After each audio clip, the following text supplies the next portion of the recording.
योगी आदित्यनाथ जी का नाम वैसे तो कई बार सुर्खियों में रहता है, लेकिन सबसे ज्यादा उनको सुर्खियों में तब देखा गया जब उनका नाम उत्तर प्रदेश के मुख्यमंत्री के रूप में घोषित किया गया था। रविवार का दिन था 19 मार्च 2017। उन्होंने यूपी के मुख्यमंत्री के रूप में शपथ ली थी। अब उन्होंने मुख्यमंत्री के रूप में अपने 5 वर्ष भी पूरे कर लिए और योगी आदित्यनाथ जी ने भारतीय जनता पार्टी की तरफ से उत्तर प्रदेश के मुख्यमंत्री की कमान अपने हाथों में ले ली थी। सबसे पहले सन 1998 में भारत के 12वें लोकसभा चुनाव में जीत दर्ज कर सबसे कम उम्र में सांसद के रूप में शपथ ली थी। तब उनकी उम्र महज 26 साल थी। वर्ष 2022 में उत्तर प्रदेश के विधानसभा चुनाव, जो कि हाल ही में अभी संपन्न कराए गए हैं, सहयोगी दलों के साथ कुल 273 सीट जीतकर एक बार फिर से मुख्यमंत्री की शपथ ली। योगी जी ने 25 मार्च 2022 को दोबारा उत्तर प्रदेश के मुख्यमंत्री के रूप में शपथ ली है। इस वर्ष के चुनाव में इनको कड़ी टक्कर मिलने की उम्मीद थी, लेकिन योगी जी और इनकी पार्टी ने मिलकर विपक्ष के अरमानों पर पानी फेर दिया और यूपी के मुख्यमंत्री के रूप में फिर से शपथ ले ली। आइए हम लोग जानते हैं योगी आदित्यनाथ जी के जीवन के परिचय के बारे में। प्रारंभिक जीवन कैसा था, इनका शिक्षा कैसा था और परिवार कैसा था। अगर हम लोग इनके प्रारंभिक जीवन की बात करें तो योगी आदित्यनाथ, जिनका मूल नाम अजय सिंह बिष्ट है, वर्तमान समय में यह उत्तर प्रदेश के मुख्यमंत्री और गोरखपुर के प्रसिद्ध गोरखनाथ मंदिर के महंत भी हैं। योगी जी का जन्म 5 जून 1972 को उत्तराखंड के पौड़ी गढ़वाल जिले में स्थित यमकेश्वर तहसील के पंचूर गांव के एक गढ़वाली क्षत्रिय परिवार में हुआ था। इनके पिता का नाम आनंद सिंह बिष्ट था, जो फॉरेस्ट रेंजर थे। इनकी माता सावित्री देवी एक कुशल गृहिणी हैं। इनके परिवार में इनके 3 बहनें, 3 भाई हैं, जिसमें योगी आदित्यनाथ 5वें नंबर पर हैं। आइए इनके क्वालिफिकेशन के बारे में जानकारी प्राप्त कर लेते हैं। इनकी प्रारंभिक शिक्षा पौड़ी उत्तराखंड के प्राथमिक विद्यालय में हुई। प्राथमिक शिक्षा पूरी होने के बाद योगी आदित्यनाथ ने हेमवंती नंदन बहुगुणा विश्वविद्यालय से गणित और विज्ञान में स्नातक की डिग्री प्राप्त की। इसके बाद योगी ने गणित में एमएससी की शिक्षा प्राप्त करने के लिए दाखिला लिया, पर राम मंदिर में हो रहे आंदोलन के कारण इनका मन विचलित हो गया और इनका ध्यान पढ़ाई से भी हट गया। वैसे तो इनका राजनीतिक जीवन बचपन में ही शुरू हो गया था। कॉलेज में इनकी गिनती अखिल भारतीय विद्यार्थी परिषद के उभरते हुए नेताओं में की जाने लगी थी। इसलिए इन्होंने छात्र चुनाव संघ में लड़ने की योजना बनाई, जिसमें अखिल भारतीय विद्यार्थी परिषद ने इनको टिकट नहीं दी, जिसके चलते योगी ने निर्दलीय सदस्य के रूप में नामांकन भरा, जिसमें सन 1992 में यह चुनाव हार गए। मात्र 22 साल की उम्र में योगी ने सांसारिक जीवन को त्याग कर संन्यास आश्रम में प्रवेश किया। सन्यासी जीवन की शुरुआत कैसे हुई इनकी? सन्यास जीवन शुरू करने के लिए योगी ने महंत अवैद्यनाथ से मुलाकात की, जिसके बाद इनका नाम अजय सिंह बिष्ट से योगी आदित्यनाथ हो गया। संन्यास जीवन ग्रहण करने के बाद योगी ने घर त्यागने और परिवार त्यागने के बाद देश सेवा और समाज सेवा करने का संकल्प लिया। सन 15 फरवरी 1994 को महंत अवैद्यनाथ ने योगी को नाथ संप्रदाय की गुरु दीक्षा दी और उन्हें अपना शिष्य बना लिया। इसके बाद अजय सिंह बिष्ट का नाम बदलकर योगी आदित्यनाथ हो गया। 12 सितंबर 2014 को महंत अवैद्यनाथ के निधन के बाद योगी आदित्यनाथ को गोरखपुर मंदिर का महंत बनाया गया और नाथ पंथ के पारंपरिक अनुष्ठान के अनुसार मंदिर का पीठाधीश्वर बनाया गया। इनके परिवार के बारे में हम लोग जान लेते हैं। जैसा कि दोस्तों हम आपको पहले ही बता चुके हैं कि योगी जी के पिता एक फॉरेस्ट रेंजर और गोरखनाथ मंदिर के महंत थे और उनका शुभ नाम श्री आनंद सिंह बिष्ट था। सेवानिवृत्त होने के बाद उन्होंने ट्रांसपोर्ट संचालन का भी काम किया था। अप्रैल 2020 में दिल्ली एम्स में 40 दिनों तक दाखिल रहने के बाद 89 वर्ष की उम्र में आनंद सिंह बिष्ट का निधन हो गया था। इनकी माता एक गृहिणी थी, उनका शुभ नाम सावित्री देवी था। इनके अलावा योगी आदित्यनाथ के परिवार में 3 बड़ी बहनें, 1 बड़ा भाई, 2 छोटे भाई हैं। योगी जी के परिवार, इनके माता पिता के अलावा बड़ा भाई मानेंद्र हैं। दूसरे नंबर पर योगी आदित्यनाथ यानी कि अजय सिंह बिष्ट का जन्म हुआ। तीसरा बेटा शैलेंद्र मोहन और चौथा महेंद्र है। बेटियों के नाम पुष्पा देवी, कौशल्या देवी, शशि देवी ये हैं।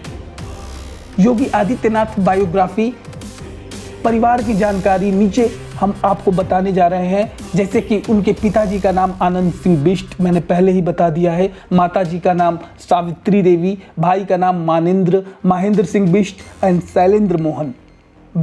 उनकी बहन का नाम पुष्पा देवी, कौशल्या देवी, शशि देवी। योगी आदित्यनाथ जी का राजनीतिक जीवन। दिल्ली के बाद बिहार में अपनी हार के चलते भारतीय जनता पार्टी बहुत ही ज्यादा चिंतित थी। इस समय उत्तर प्रदेश में मुख्यमंत्री के रूप में योगी आदित्यनाथ को स्थापित करने की चर्चा हो रही थी। सन 2016 में गोरखनाथ मंदिर में एक सभा हुई जिसमें आरएसएस के सभी नेता शामिल हुए। इस सभा में यह निर्णय लिया गया कि योगी को मुख्यमंत्री बनाया जाए। इस सभा में संतों ने यह बात कही कि 1992 में जब संतों ने इकट्ठा होकर राम मंदिर बनाने का निर्णय लिया था तब ढांचा तोड़ दिया गया था। अगर सुप्रीम कोर्ट का फैसला हमारे पक्ष में भी आया तो भी मुलायम व मायावती के रहते राम मंदिर नहीं बन पाएगा। इसके लिए हमें योगी आदित्यनाथ को मुख्यमंत्री बनाना ही पड़ेगा, ऐसा उस समय सोचा जा रहा था। गोरखपुर के गोरखनाथ मंदिर में लोगों की बहुत आस्था है। मकर संक्रांति में हर धर्म के लोग इस मंदिर में खिचड़ी चढ़ाने आते हैं, जिसके चलते यह लोगों का आस्था का केंद्र बना और महंत दिग्विजय नाथ ने इस मंदिर को 52 एकड़ में फैलाया, जिसके बाद महंत अवैधनाथ ने इसको आगे बढ़ाया। महंत अवैधनाथ ने इसके बाद अपना राजनीतिक उत्तराधिकारी योगी आदित्यनाथ को बनाया, जिसके लिए सन 1998 में योगी आदित्यनाथ ने गोरखपुर से भाजपा प्रत्याशी के रूप में चुनाव लड़े और जीत भी गए। इस समय इनकी उम्र मात्र 26 साल की थी। योगी आदित्यनाथ 12वीं लोकसभा के सबसे युवा सांसद थे। 1999 में दूसरी बार गोरखपुर से पुनः सांसद चुने गए। 2004 में तीसरी बार लोकसभा का चुनाव जीता। सन 2009 में चौथी बार और 2014 में 5वीं बार योगी आदित्यनाथ ने 2 लाख से अधिक वोटों से जीतकर लोकसभा के सांसद चुने गए। 2014 में लोकसभा के चुनाव में भाजपा को बहुमत मिला। इसके बाद उत्तर प्रदेश में 12 विधानसभा सीटों पर उपचुनाव हुए, जिसके लिए योगी आदित्यनाथ से काफी प्रचार कराया गया, लेकिन परिणाम निराशाजनक रहा।